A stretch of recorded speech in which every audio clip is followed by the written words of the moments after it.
Donald Trump went quiet for a few days, and suddenly the internet was flooded with rumors that he might be dead. But the thing is, nobody was actually happy about that. First, because we don't wish that kind of thing on anyone, of course. And second, if it did happen, we'd have to be dealing with this next guy. As he put it recently, yes, things can always happen. Yes, terrible tragedies happen. But I feel very confident the President of the United States is in good shape, is going to serve out the remainder of his term and do great things for the American people. And if, God forbid, there's a terrible tragedy, I can't think of better on-the-job training than what I've gotten over the last 200 days. So let's imagine for a second, I don't know, aliens show up and beam Trump off the planet, and JD Vance becomes President of the United States. Would that be better or worse for the country? And that's what we're going to figure out today. I'm going to ask AI to predict how JD Vance's presidency would actually look if he took over right now. And at the end, I'll ask straight up for ChatGPT's verdict. Would JD Vance be better or worse than Trump? Now, I'm going to be honest with you right up front. I already know the answer, and it would be worse, like way worse. I mean, just imagine living in a world where you're saying, like, you know what? Things were actually better under Trump. It sounds crazy, doesn't it? I know. Don't hit the dislike button yet. Just watch the video until the end and you'll see exactly what I mean. Before we get into all of that though, don't forget to subscribe to the channel if you haven't already and share this video on your socials so that more people can check it out. Alright, thanks in advance, and now let's get into it. These days, trying to follow the news can feel like a circus. One channel says one thing, another says the total opposite, and you're stuck asking yourself what's actually real. That's why I use Ground News, today's sponsor. I mean, seriously, I use it almost every day because it's not just another news app. Ground News lets you compare how different outlets cover the exact same story. For example, there was a recent piece about rebuilding China-India relations. More than 200 outlets picked it up. Right-leaning outlets highlighted the warming ties, while left-leaning ones pointed straight at Trump's tariffs as the cause. But Ground News lays it all out side by side, and you also get bias ratings, factual accuracy scores, and source transparency. On that story, 81% of the sources were rated highly factual, which says a lot. You can even follow the topics you care about most, whether it's US politics, world conflicts, or AI, and Ground News cuts through the noise so you stay informed. So, here's the offer. Go to groundnews.com/AI or scan the QR code to get 40% off the unlimited Vantage plan. That drops it to just $5 a month, but only when you use that link. Again, that's groundnews.com/AI. You'll also find it in the description and the pinned comment. Big thanks to Ground News for supporting the channel, and now let's jump back in. And here we are. You can see from the earlier messages that I asked it to gather everything on Trump's presidency, so it's easier for AI to compare Vance's potential policies to what we've got right now with Trump. So we're all set, and we can jump into the first question. Now, it needs to be clear, straightforward, unbiased, call everything exactly as it is, with no sugarcoating, no fluff, none of that. First, I just want to know what ChatGPT thinks about Vance as president. What are the chances he'll ever run and actually become the next president after Trump? So let's see what it says, and here's the answer. If I had to bet, JD Vance has a real chance at stepping into the presidency after Trump, but it's not guaranteed. He's sitting in a unique spot, young, articulate, and already vice president. That's a strong platform to build on, because not many politicians get that kind of exposure this early in their careers. He's also the first millennial VP, which gives him a generational edge. He can appeal to younger conservatives who are tired of older leadership but still loyal to Trump's brand of politics. But here's the problem. Vance's rise is almost entirely tied to Trump. He didn't get here on his own wave. He got here because Trump picked him. That means if the Trump brand weakens, he weakens with it. And let's be clear, there are already cracks showing. Trump promised lower prices and big wins with tariffs, but people are seeing higher costs instead. He talked about financial relief, but instead, millions are losing coverage from Medicaid and Medicare cuts. That eats away at trust. The same people who cheered him on at rallies are the ones feeling it the hardest. If that frustration keeps growing, Trump could be seen as the guy who overpromised and underdelivered, and Vance would be chained to that legacy. The other side of the coin is the MAGA base itself. They're not just any voter bloc, they're diehards. They don't jump ship easily, and loyalty to Trump is more like a movement than a campaign. If by the end of Trump's second term the base still believes in him, still buys into the idea that he's fighting for them despite setbacks, Vance could inherit that energy almost automatically.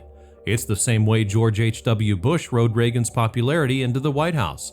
Vance wouldn't even need to sell himself as much as just say, "I'm Trump's guy and I'll keep the fight going." But if the base feels betrayed, or if they think Trump lost his edge, they won't necessarily hand it to Vance. They might look for someone louder, more aggressive, more in your face, like Trump was in 2016. That's where Vance could fall short. He's polished, but not electrifying. He doesn't dominate a room the way Trump does. Bottom line, he's got about a 1 in 3 shot right now. His fate is tied to whether the MAGA base still trusts Trump when all is said and done. And knowing how loyal that base has been through everything, it's not likely they'll turn from Trump anytime soon. That gives Vance his best path forward.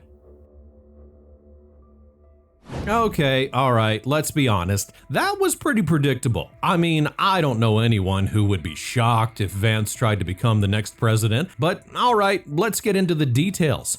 Forget about Trump for a minute. Let's say that JD Vance became president, I don't know, tomorrow. What would change? I want AI to predict Vance's presidency and his policies in detail and see how it would differ from Trump's, and whether it'd be better or worse for the US and American families. If Vance took the Oval Office right now, the first thing you'd notice is continuity with Trump's agenda. He's tied himself so closely to Trump's vision that he wouldn't dare pivot too far, because his entire support base comes from MAGA voters. That means tariffs stay front and center.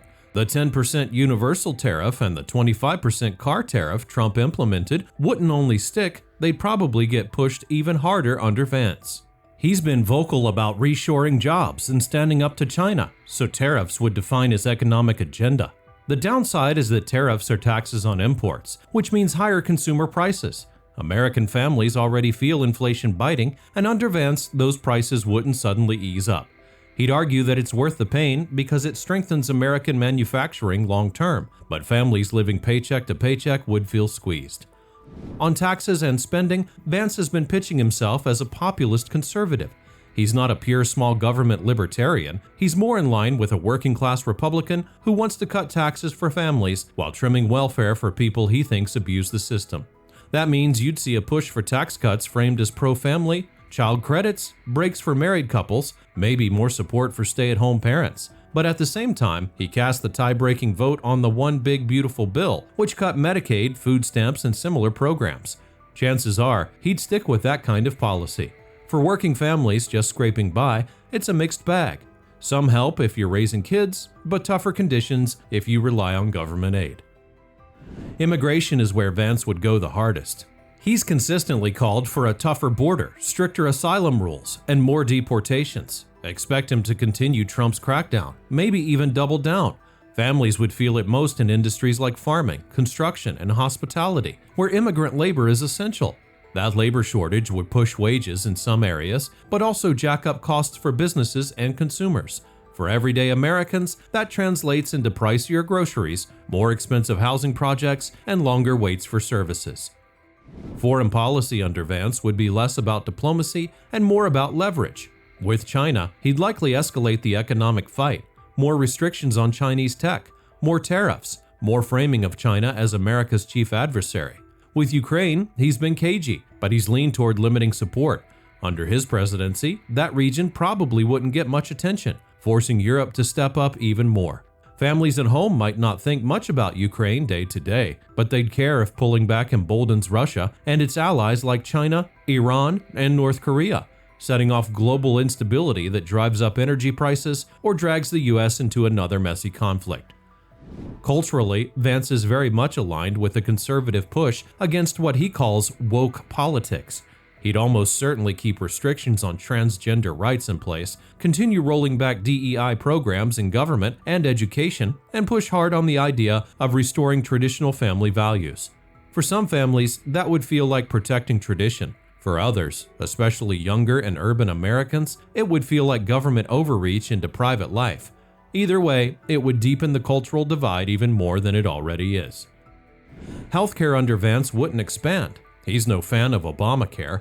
Expect him to push for more privatization and more state control. Prescription drug prices might get tackled superficially, but not in a way that fundamentally lowers costs for the average person.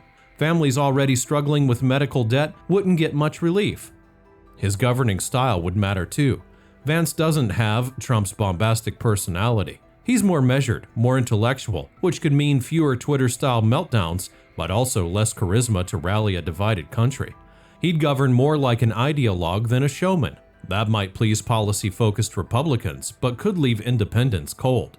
So what would it mean for American families? They'd see cheaper taxes if they fit the profile Vance wants to help. Married, raising kids, middle class, but they'd also face higher prices from tariffs, fewer safety nets if they hit hard times, and a cultural agenda that picks sides in America's social battles. His foreign policy would bring more uncertainty globally, which always trickles back to household budgets through gas, food, and markets. In short, a JD Vance presidency would lock the country into Trumpism 2.0, but with less bluster and more ideological sharpness. Families wouldn't see relief on prices anytime soon, but the MAGA base would feel like their priorities, border security, family values, American jobs, were finally front and center. The real question is whether the majority of Americans would find that sustainable when the costs start hitting home. Oh, wow. Well, for a second there, it almost felt like ChatGPT was about to start praising Trump. But anyway, I want to ask AI one last question straight up and get its final call. Will JD Vance be better or worse for the United States than Donald Trump? But before we move on, real quick, if you're enjoying the video, hit that like button right now. And most importantly, make sure to subscribe if you haven't already. Doing it while you're watching really helps out. And if you want to see more videos or just say thanks, that's the best way to do it. Oh, and by the way, I already asked AI to predict the winner of the 2028 presidential election, and it actually named the next president. That's probably the best video to watch after this one, so don't go anywhere and check it out next. Alright, now it's time for the final question. Welcome back to the chat. Now I'm going to ask ChatGPT for its final verdict. Would JD Vance be better for the US or worse than Donald Trump? And here's what it said. Worse. Here's why. Trump, for all his chaos, has a certain raw instinct for politics. He knows how to read a crowd, shift positions, and play both sides of an issue when he needs to. That makes him unpredictable, but it also sometimes stops him from going all in on rigid ideological policies. Vance doesn't have that same instinct. He's more rigid, more doctrinaire. He'd take Trump's ideas and run them through without the same gut checks, and that could make the damage sharper and longer lasting. Economically, tariffs would hit families just as hard, maybe harder, because Vance wouldn't blink when prices rise. On immigration, he'd likely enforce harsher rules in a colder, less transactional way than Trump. On culture, he's even more willing to legislate morality, which would deepen divides. And foreign policy under him would probably see America step further back from alliances without Trump's weird back-channel charm that sometimes kept doors cracked open. So, if you're asking me bluntly, Trump is chaotic but instinctive. Vance is cold, methodical, and more ideological. That makes Vance more uncompromising in the long run. He'd be worse for the US because he'd push the same agenda without the same breaks or hesitations Trump sometimes had. Alright, well, that's it. Let's just hope AI hallucinates and JD Vance never even runs for president. But honestly, do you really believe that? Let me know what you think down in the comments below. And don't forget to leave a like, subscribe to the channel, and hit the join or thanks button if you want to support me and the channel directly. After this, check out the video I mentioned with ChatGPT's prediction for the 2028 election. It picked the candidates from both parties, predicted the winner, and even said who it would vote for. So, thanks for watching. Click on that video next because I'm already there and I just can't begin without you.